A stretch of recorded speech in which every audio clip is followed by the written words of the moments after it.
fasira haddaad garanaysaan ma garanaysaan waxay tahay aayadda qur'aanka ah laa uqsimu bimawaaqici الnujuum wainnahu laqasamun low taclamuuna cadiimun afabihada alxadiidi antum mudhinuuna وتجعلون رزقكم أنكم تكذبون فلولا إذا بلغت الحلقوم وأنتم حينئذ تنظرون ونحن أقرب إليه منكم ولكن لا تبصرون فأما إن كان من المقربين فروح وريحان وجنة نعيم وأما إن كان من أصحاب اليمين فسلام لك من أصحاب اليمين وأما إن كان من المكذبين الضالين فنزل من حميم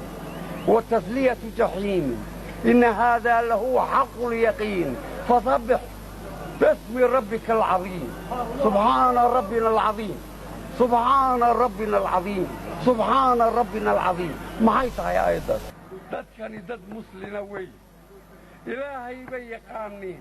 nebigiisii bay yaqaaniin meeshay u socdaan iyo waxay u socdaan iyo waxay doonayaan bay garanayaan na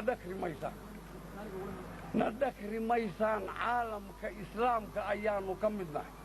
waxaannu ognahay baannu ugu dul qaadanaynaa islaamka daraaddii